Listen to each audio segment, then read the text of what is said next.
চট্টগ্রাম জেলার সার্বিক আইন শৃঙ্খলা পরিস্থিতি স্বাভাবিক রাখা, জনগণের যান ও মালের নিরাপত্তা বিধান, সকল রকমের সন্ত্রাসী, চাঁদাবাজি এবং সংঘবদ্ধ অপরাধের নিয়ন্ত্রণে চট্টগ্রাম জেলা পুলিশ নিরলসভাবে কাজ করে যাচ্ছে। এরই ধারাবাহিকতায় দেখেছেন যে আজকে মোট 5 জন সন্ত্রাসীকে গ্রেপ্তার এবং তাদের কাছ থেকে একটি বিদেশি পিস্তল এবং 2টি বিদেশি পিস্তল এবং একটি এলজি সহ দেশীয় কিছু অস্ত্র আছে, এগুলো উদ্ধার করা হয়েছে। এর মধ্যে উল্লেখযোগ্য হলো যে রাউজান এলাকার এবং তথা চট্টগ্রাম অঞ্চলের অন্যতম শীর্ষ সন্ত্রাসী রাহানির কিলিং স্কোয়াডের যে প্রধান দিদার এবং তার সাথে আরেকজন কিলিং স্কোয়াডের সদস্য আফসার, এই 2 জনকে কিন্তু আমরা গতকালকে গ্রেপ্তার করেছি। এটা নিয়ে মূলত আমাদের আজকের এই প্রেস ব্রিফিং এর আয়োজন। এর সাথে আরো 2টা ঘটনা আছে। একটা হচ্ছে হাটহাজারী থানা এলাকায় গত 10 তারিখে জুলাইয়ের 10 তারিখে একজনকে নৃশংসভাবে কুপিয়ে এবং গুলি করে হত্যা করা হয় নুরুল আজিম নামে, সেটার বিষয়ে আমরা কথা বলবো। আর সর্বশেষ জোরারগঞ্জের একটা ঘটনা আছে, যেখানে একজনকে হত্যার উদ্দেশ্যে গুরুতরভাবে কুপিয়ে জখম করা হয় এবং সেখান থেকে আমরা একটি পিস্তল উদ্ধার করি।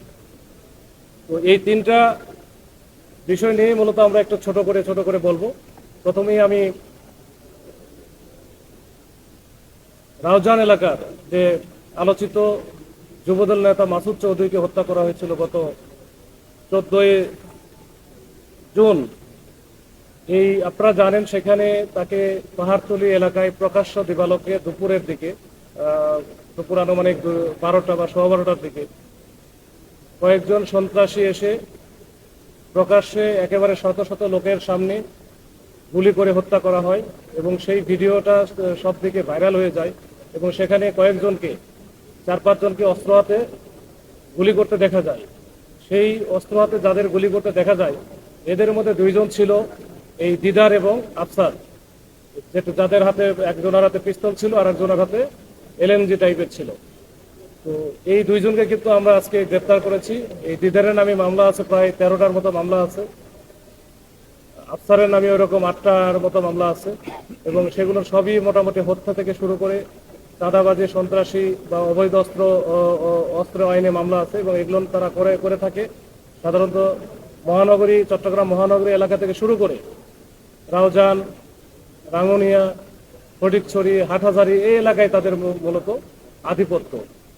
তো এই 2 জনকে আমরা গতকালকেই সীতাকুণ্ড এলাকার যে শীতলপুর নামে জায়গা আছে ওইখানে আমরা চেকপোস্ট বসিয়ে এই 2 জনকে গ্রেপ্তার করেছি এবং তাদের আগে আরো অন্য আরেকটা গাড়িতে হয়তো আরো অন্য সন্ত্রাসীরা ছিল, তাদেরকে আমরা আসলে একটা ধরতে গিয়ে আরেকটা আমরা মিস করে ফেলেছি। তো এইটাও আসলে আমরা তো এমনি বা হুট করে আমি ওইখানে গিয়ে চেকপোস্ট বসাইনি, নিশ্চয়ই এটা আপনারা বুঝতে পারছেন। আমরা এই সন্ত্রাসী বা যারা চাঁদাবাজ আছেন এবং যারা বিভিন্ন রকমের অপরাধ কর্মের সাথে জড়িত তাদের পিছনে জেলা গোয়েন্দা পুলিশ এবং তথা জেলা পুলিশ আমরা কিন্তু একেবারে লেগে আছি এবং তাদের বিরুদ্ধে ধারাবাহিকভাবে অভিযান চলছে, এখনো চলছে এবং চলবে। তো আমরা চাই যে এই চট্টগ্রাম অঞ্চলকে সন্ত্রাস মুক্ত করতে, সকল রকমের অপরাধ মুক্ত করতে, যেন দিনে দুপুরে এভাবে আর কেউ সন্ত্রাসের শিকার না হয়। তারপরও তাদের আসলে অনেক শেকড় অনেক দূর পর্যন্ত, আমরা শেকড়টা উপরে ফেলতে চাই। তো এই একটা বিষয় ছিল 1 নম্বর। এরপরে আরেকটা যে বিষয়টা নিয়ে আমরা একটু কথা বলতে চাই সেটা হচ্ছে হাটহাজারী এলাকার কোন এলাকা এটা?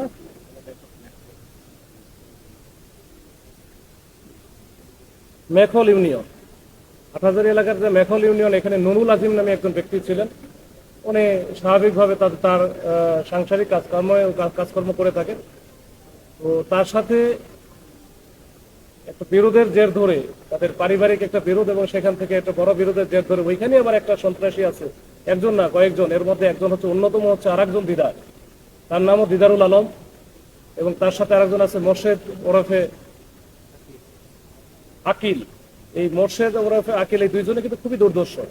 এই দুইটা নাম হয়তো ওইভাবে আমরা মানে খুব বেশি আগে শুনি নাই, কিন্তু তাদের পিসিপিআর এবং তাদের প্রিভিয়াস অ্যাক্টিভিটিস আমরা যখন অ্যানালাইসিস করলাম তখন আমরা দেখলাম যে এরা দুইজনে খুবই দুর্দর্শ প্রকৃতির, এবং প্রত্যেকের নামে এই যে দিদারুল যে আছে, ওই নুরুল আজিম যে সকালে উঠে সে মাছ ধরতে গেছিল একটা নদীতে, পাশের বাড়িতে, বাড়ির পাশে মাছ ধরার সময় সকালে কিন্তু তারা এই দুইজনই মিলে এই কাজটা করে, তাকে কোপায় এবং গুলি করে হত্যা করে।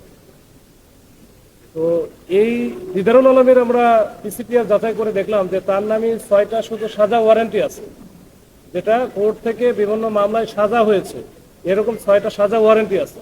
এর বাইরে আরো তো মামলা আছে, সব মিলে বললাম আমি 13টা, সবগুলোরই কিন্তু হত্যা থেকে শুরু করে ওই বড় বড় ঘটনার মামলা। এর সাথে মোর্শেদ যেটা ছিল সে আরো বেশি সিরিয়াস, এবং সে অ্যাডিক্টেডও। মানে এরা খুব বেশি কিছু লাগে না, 10,000 15,000 টাকা দিলে কিন্তু মোটামুটি একটা বড় ধরনের ঘটনা ঘটাতে এরা কোনো রকম কুণ্ঠাবোধ করে না। এরকম একটা আসামি, যাকে আমরা হচ্ছে যে সিএমপির ভিতরে একটা বস্তির ভিতর থেকে আমরা ধরেছিলাম। তো ওই সময় আমরা এটা নিয়ে ব্রিফ করে নেই, যেহেতু আমরা ওই মামলাটার অর্ধেক কাজ করেছিলাম। পরবর্তীতে কালকে যখন আমরা দেখলাম যে সে কেরানীগঞ্জে এখান থেকে ঘটনাটা করার পরে ঘটানোর পরে সে কিন্তু এলাকা ত্যাগ করে, এবং ত্যাগ করে সে ঢাকাতে প্রথমে যায় এবং ওখানে একটা কেরানীগঞ্জ এলাকাটা বাসা নেয়। পরবর্তীতে আমরা যেহেতু তাদের সাথে তাদের পিছনে লেগেছিলাম, আমরা বুঝতে পারি যে কোন বাসা বা কোথায় সে নিয়েছে। তো ওইটা সূত্র ধরেই কিন্তু আমরা গতকালকে একটা অভিযান পরিচালনা করা হয়। 2 দিন ব্যাপী ওইখানে আমাদের টিম ছিল। তো গতকালকে আমরা তাকে তার বাসায় যখনই ঢোকে তখন কিন্তু আমরা পেয়ে যাই। তো তাই এই দুইজনকে আমরা পাওয়ার পরে সে যে অস্ত্রটা ব্যবহার করেছিল, সে এবং এই যে মোর্শেদ ওরফে আকিল, এই যে এলজি যেটা আছে এটাতে গুলি করেছিল, এই সেম এলজি সে কিন্তু নিজের তার দেখানোর মতো কিন্তু আমরা উদ্ধার করেছি। আর আরেকটা যেটা, এটা জোরারগঞ্জ এলাকার একটা ঘটনা। এখানে একজন ব্যক্তি, ওনার নাম হচ্ছে, এটা হিঙ্গিউলি ইউনিয়নের নাজিম। এই নাজিমকে গুরুতরভাবে কোপাইছে। পরবর্তীতে তাকে হাসপাতালে নেওয়ার পরে সে এখনো পর্যন্ত সুস্থ আছে, তবে তাকে সে খুবই গ্রিভিয়াস হার্ট বা গ্রিভিয়াস ইঞ্জুরি হয়েছে তার মধ্যে। তো এই ঘটনায় আমরা দুইজনকে, বোরহান এবং রনি নামী দুইজনকে আমরা গ্রেফতার করেছি, এবং তাদের দেখানোর মতে একটা পিস্তল কিন্তু উদ্ধার করা হয়েছে, তার সাথে কয়েক রাউন্ড গুলিও ছিল। তো এই যে তাদের কাছ থেকে একটা পিস্তল, কয়েক রাউন্ড গুলি, নুরুল আজিম যেটা আছে এই হত্যার যে প্রধান আসামি দিদার, তার কাছ থেকে একটা এলজি, এবং তার আগে যেটা আমি বললাম রাউজান এলাকার অন্যতম শীর্ষ সন্ত্রাসী বা কিলিং স্কোয়াডের প্রধান বলা যায় দিদার, তার কাছ থেকে আমরা একটা, তার দেখানোর মতো একটা বিদেশি পিস্তল আমরা কিন্তু রাউজান এলাকা থেকে উদ্ধার করেছি। এই সব মিলে এই হচ্ছে আমার আজকের এই ব্রিফিং এর প্রধান যে 3টা বিষয় আমার মোটামুটি শেষ। আপনাদের যদি কোনো বিষয় থাকে তাহলে বলতে পারেন।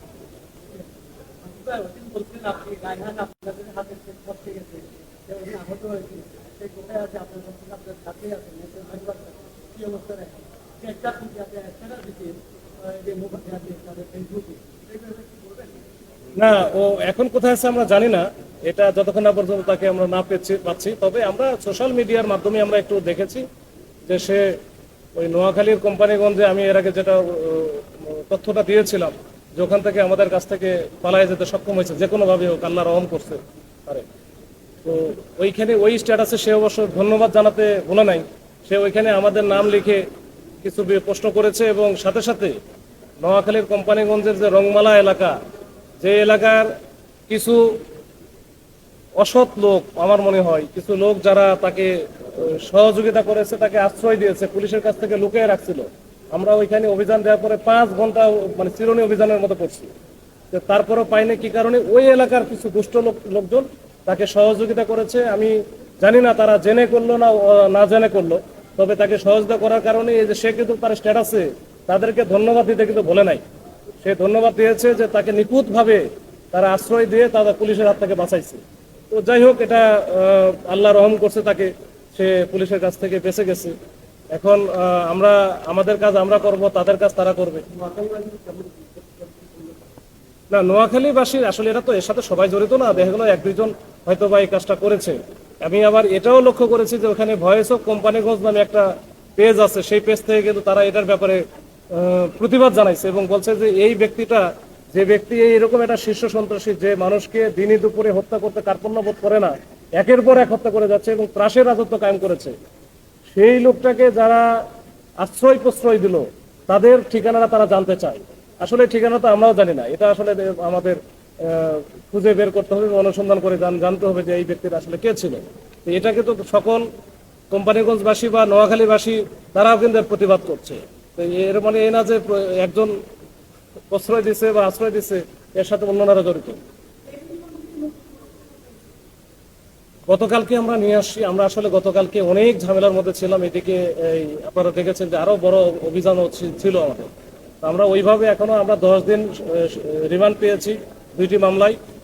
আমরা সময় আছে, আমরা আমাদের মতো করে আমরা যতটুকু সম্ভব এটার তার ভিতরে যতটুকু যাওয়া যায়, যে পর্যন্ত যাওয়া যায় আমরা যাব এবং সকল তথ্য উদ্ঘাটন করার চেষ্টা করব।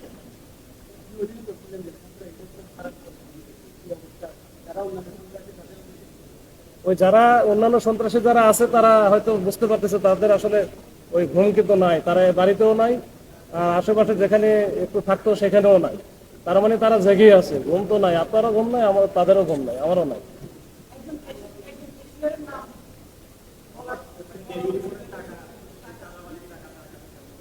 এইটা নিয়ে আমাদের নলেজে আছে, এটা বিশদ বলার দরকার নাই, আমরা একটু চেষ্টা করতেছি, দেখতেছি, আমরা কাজ করতেছি।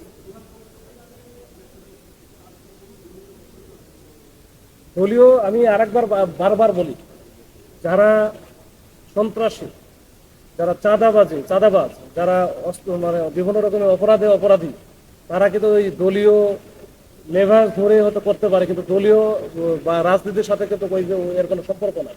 তারা এটা করে তাদের নিজস্ব ওই যে বেনিফিটের কারণে বা নিজস্ব সুযোগ সুবিধার কারণে, এটা অন্য কোনো এর সাথে কারণ নাই, বা আমি ওটা বলতেও চাই না।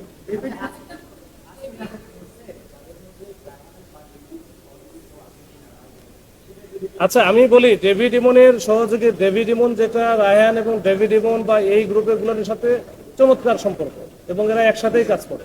এরা যখন আপনারা ইতিপূর্বে দেখেছেন যে চট্টগ্রাম মহানগরীতে যে ঘটনা ঘটেছে, সবই মোটামুটি এরা একই সাথে। ওই ডেভিড ইমন, রায়হান, এরা হচ্ছে এক একটা পার্ট এক একজন দেখে, কিন্তু যখন মূল কাজ যখন করতে যায় তখন একসাথেই করে। তো এই যারা আছে সবই হচ্ছে মোটামুটি বলা যায় ওই ডেভিড ইমন, ওই রায়হান, এদেরই কোনো না কোনোভাবে ছত্রছায়া, আর ওই যে বিদেশে যে গ্যাংস্টার বা গ্যাং লিডার যে আছে ওনার ছত্রছায়া।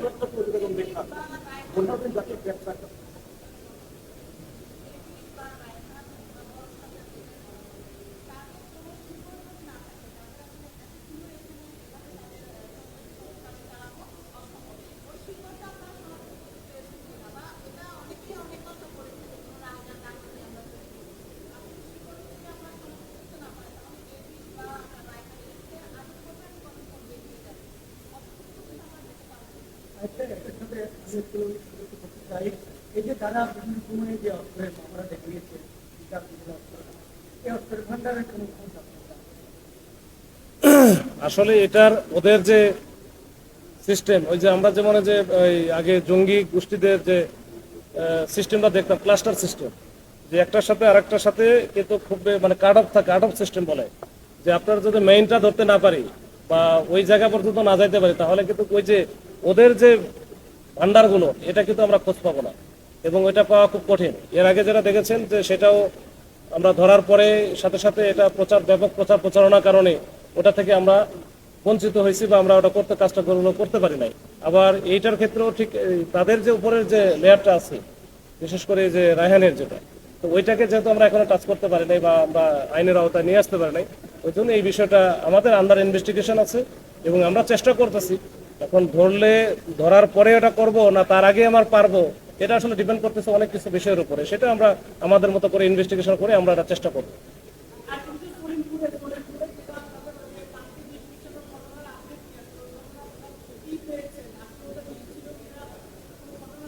এটা মামলা হয়েছে ওইখান থেকে যে পানির নমুনা আমরা নিয়েছি, নিয়ে এটা পরীক্ষার জন্য পাঠানো হয়েছে। যখন আমার রিপোর্টটা পেয়ে যাব পরীক্ষার পরে, তখন আমরা আসলে বুঝতে পারবো যেটা কি, আর এটার সাথে কারা কারা জড়িত, কি অবস্থা, এটা তো মামলার ইনভেস্টিগেশন চলছে। ঠিক আছে,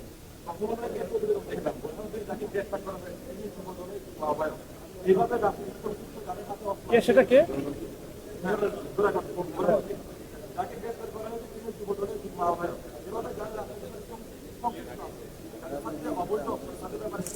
কোন অপরাধী কার সাথে কোন দলের সাথে জড়িত এটা বিষয় না, বিষয় হচ্ছে সে অপরাধী এবং সে ওই ঘটনার সাথে জড়িত।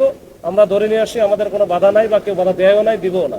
আমরা জানি এটা, তাকে আইনের আওতায় নিয়ে আসবো, সে যে অপরাধটা করছে সে অপরাধের বিচার হবে। ঠিক আছে,